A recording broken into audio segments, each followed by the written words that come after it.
Chapter 419. After explaining the location in detail, Mystery sent them, including Constantine and Zatanna, out of the castle as if they were the plague. It was as if he did not see the shattered statues and the blasted door. Zatanna also did not realize that the pile of shattered objects on the ground used to be her father's statue. It was only when their figures disappeared into the night that the blind old man heaved a sigh of relief. At the same time, he felt a little excited. The foundation that the four of them had established was now all his, not mentioning the blind old man who had turned a joint venture into a sole proprietorship. Thea counted her gains and split them on the way back. "Take this." Thea threw a katana that glowed with green light to Death Knell. The blade was enchanted with an acid spell. When it hit the enemy, it would deal physical damage and enhance acid damage. There were many who were immune to fire and ice, but there were not many who were immune to acid. He gave Poison Vine Lady a pair of wrist guards that allowed her to move quickly through the forest. This item might be of little value to others, but it was very suitable for Poison Vine Lady. She could easily create a large number of plants, which could also be considered a forest.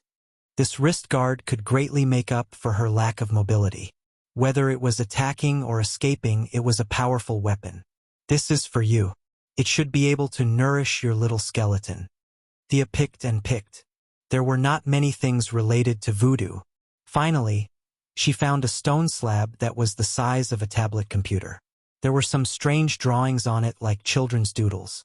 It contained a small space that was filled with the aura of death. It was just right for Father Midnight. His little skeleton from the prehistoric civilization was too damaged. With this stone slab, it could more or less recover some of its power. After splitting the loot, she watched them return to the camp.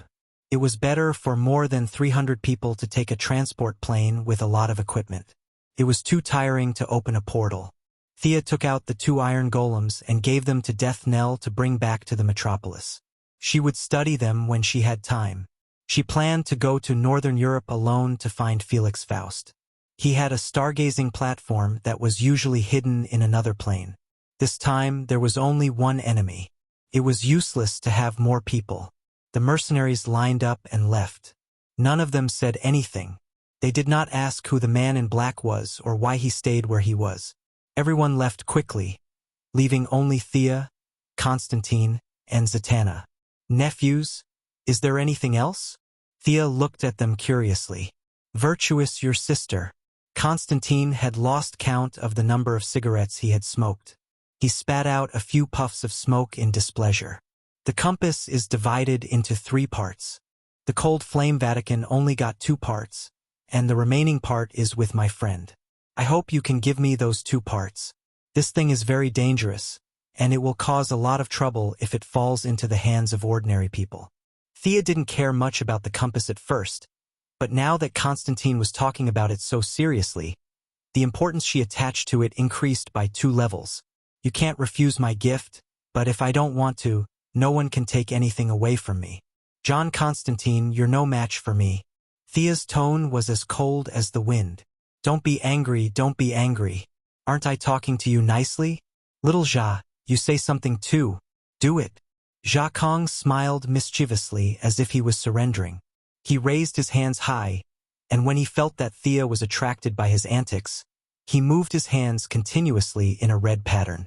A rose-red magic circle appeared under Thea's feet. "Old Senior, give it to me, although you hit it well, but my nose tells me that you're a woman. This magic circle only works on women." Ja Kong raised the collar of his windbreaker, trying to use words to sway her mind and find a loophole. Thea was unmoved. What a joke. This was a spell recorded in the Constantine family's magic books. It was too easy to break this kind of spell, but what was the point of breaking it? With Master Sargon's knowledge and the theory of magic circles, Thea found another way. This was something that no one had used before. She lifted her hands in the air, and following the direction of the magic flow of the magic circle, she pulled the magic circle out of the ground. As if she was showing off a product, she turned the magic circle 360 degrees twice. "Little John, you drew it well in a hurry. However, there is too much magic accumulation at this node, and it can be easily destroyed. The lines at this node are too complicated. Actually, you can simplify it. She was like a teacher teaching her students. She commented on his magic circle inside out, and then threw it aside like trash. After a faint smoke, nothing was left. In order to deepen your memory, I'll leave you with homework today, Thea said as she took out the God of Death's staff.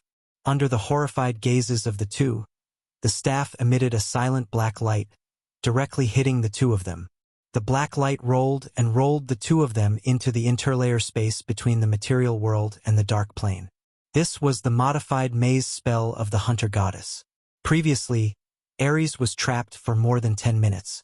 To deal with them, there was no need for such a high-level maze. A dark shadow maze was enough for them to play with for a few days. These two were too bold. They ignored the beaten-up cold flame Vatican and dared to bare their fangs at me. If I don't teach them a lesson, they will suffer a great loss in the future. Thea clapped her hands gently, identified the location, opened a portal to Norway, and left the scene. How was she going to find them in Norway? Fortunately, Constantine gave Thea a good idea, which was to use Croydon's compass. After rummaging through Mr. E's gift for a long time, she finally found the needle and dial. Strictly speaking, this thing should be a compass. The missing part was a lens, which was in the hands of Zach Kang's friend. Although this thing was incomplete, and ordinary people would definitely not be able to use it, it would not be a problem for a magician to use it. Between looking for Malcolm and that unlucky guy named Felix Faust, Thea first chose to look for old Matt. She injected magic into the needle, and the needle floated in the air and spun rapidly. In less than 10 seconds, it sent a vague signal to Thea. Found it. This thing is good. I should get it together later. Thea was quite happy. This was much faster than using the Eye of Horus to search all over the mountains. She cast an invisibility spell on herself and constantly adjusted her position. She set off from the city and flew towards the suburbs. The closer she was, the stronger the signal sent by the needle. After the third search, Thea came to the foot of a mountain. There was a large amount of metal in the mountain, which seriously blocked her vision. However, Thea still found Malcolm standing at the entrance of a cave. She secretly let out a sigh of relief. How many innocent lives had been sacrificed in order to find him? Cold Flame Church. We were wronged. Thea. Malcolm's face was originally very serious. When he saw her take off her cloak and walk out from the darkness, joy from the bottom of his heart instantly climbed up his face. Chapter 420. How did you find this place? Old Ma asked excitedly after the father and daughter hugged. Of course, Thea couldn't tell him that she had brought more than 300 people from the United States to Switzerland, and then from Switzerland to Norway. Along the way, there were corpses everywhere and blood flowed like a river. The amount of ammunition consumed had increased the price of arms on the international black market by 5%. She didn't tell him her story and only took out the needle to show that she had found him with it. But why did you come to such a remote place? I heard that you were looking for this needle, right? Could there be a divine artifact here? Thea looked at the shabby cave. The mountain was made of stone, and no matter how she looked at it, it looked like a sword was stuck in the cracks of the stone. It's a long story, but someone was injured while trying to save me. Can you help me take a look? Old Ma said and pulled Thea into the cave. The cave was not deep, and the smell was unpleasant. It was most likely the lair of some beast that Malcolm had taken over. The father and daughter turned a corner, and what they saw was a very narrow inner room. The walls were made of strange rocks, and on the left side of the room, there was a pile of weeds. A middle-aged man covered in blood was sitting against the wall. He was very weak, but he was still trying to keep one of his eyes open. The moment he saw Thea, his pupils shrank sharply, and his sore arms suddenly regained strength. He pointed at her and asked uncertainly, "You have the blood of Merlin in you?" Thea also felt the familiar aura around him, and looked at Malcolm with a puzzled look. Old Ma was a little unhappy. "Jason Brad, this is my daughter. I've told you twice, I also have the blood of Merlin. Can't you tell?" The middle-aged man on the ground opened his eyes forcefully and compared the father and daughter with all his might. He shook his head very honestly and said, "I'm sorry, friend. I can see your daughter's bloodline at a glance, but I really can't see yours. Malcolm almost fainted from anger. Was his bloodline really that bad? He sat on the ground gloomily and didn't say anything. Thea felt a little sad. This old man had not been injected with divine blood and was still an ordinary person. His sideburns were even a little white because he had been running around for the past few years. The desire for power wasn't a bad thing, as long as one could control it. Thea had always been unwavering in her efforts to strengthen her loved ones. It was not convenient for old Ma to ask this question in front of outsiders, and he did not intend to introduce the middle-aged man. Thea was no longer the weak girl 5 years ago. She had her own way to find the answer. He glanced at the other party. The other party's injuries were very serious. What was strange was that there was another surge of explosive life force in his body. If he could mobilize a trace of energy, it would be enough to heal his injuries. Who was this guy? The young mistress thought to herself. She didn't expect that her peeping would cause such a drastic change in the middle-aged man's body. The middle-aged man's face was full of pain. Descendant of Merlin, back off. I can't control it anymore. Thea saw that there was a problem with his body and calmly drew a few mysterious spells in the air. She patted her palms lightly and hit the middle-aged man's limbs and heart. The trembling middle-aged man suddenly calmed down and lay on the ground, panting heavily. After a short exchange of blows, he finally recalled the identity of the middle-aged man in front of him. You're King Arthur's knight, Jason Brad. The demon in your body must be the one sealed by Merlin that day, Etragan? Malcolm, who was sitting on the ground gloomily, was now full of British myths. When he heard this, he immediately perked up. You're King Arthur's Knight of the Round Table? Is that your alias now? Thea looked at her father and felt a little guilty. She didn't know if it was right for her to trick him out of Star City. This man was about to go crazy. She explained on behalf of the middle-aged man, it's not an alias. Jason Brad is his real name. However, he's only King Arthur's knight, not some knight of the Round Table. Because of the demon in his body, he has lived for 1,500 years. Malcolm was visibly disappointed. There was a hint of contempt in his voice. So he's just an ordinary knight. An ordinary knight can live for so long. He shook his head as if he couldn't believe it. This time, it was the middle-aged man's turn to be gloomy. So what if I'm an ordinary knight? An ordinary knight is still a human. Should I be despised just because I'm not a knight of the Round Table?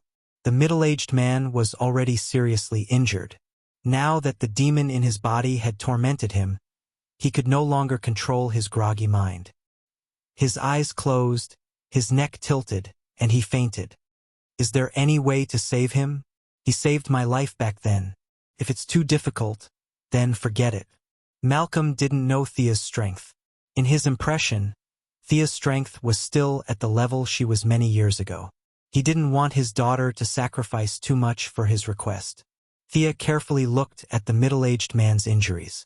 There was a bloody hole on his stomach and shoulder.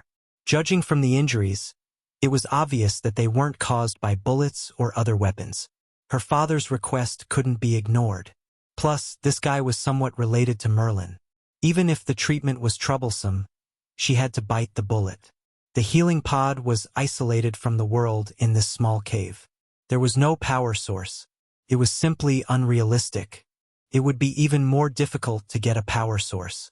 Thea thought about it and decided to use magic. If it was a normal person, 2 healing spells would be enough. However, there was a powerful demon sealed in this guy's body. The healing spells were basically of the light and water attributes. This demon was unsurprisingly of the dark and fire attributes. The 2 types of energy were completely opposite. Thea had to suppress this demon in order to treat the man. She tore off her cloak, revealing her original clothes. She surged all the magic in her body. The entire cave resonated with her. When her magic reached its peak, her hands flashed with a huge halo of energy. She pressed them on the middle-aged man's wounds. Initially, Sia was still trying to communicate with this demon. She did not expect that as soon as she injected her magic power, she could feel the extremely unique bloodline. The other party instantly went berserk, no longer caring about the host's body, and began to frantically counterattack. I don't believe I can't take care of you. I can't beat a three-palace demon, but I can still deal with a demon like you who was transformed from a human. In order to suppress this demon, Thea put on the light ring that she hadn't used for a long time. Her fear energy was released 100-fold. Thea, who was more skilled at using her emotions, avoided Malcolm. Yellow energy filled the small cave. Magic and emotion fused once again, forcefully suppressing the demon Etrigan's counterattack. The unparalleled fear allowed the demon to regain some clarity in its mind, and it appropriately retracted a portion of its power to facilitate Thea's healing. However, Thea didn't trust this demon. What if he lost his mind and tried to do something while she was treating the man? She didn't care about anything else. She relied on the huge amount of energy to seal Alterin so that he wouldn't be able to come out for a while. Only then did she start treating the middle-aged man.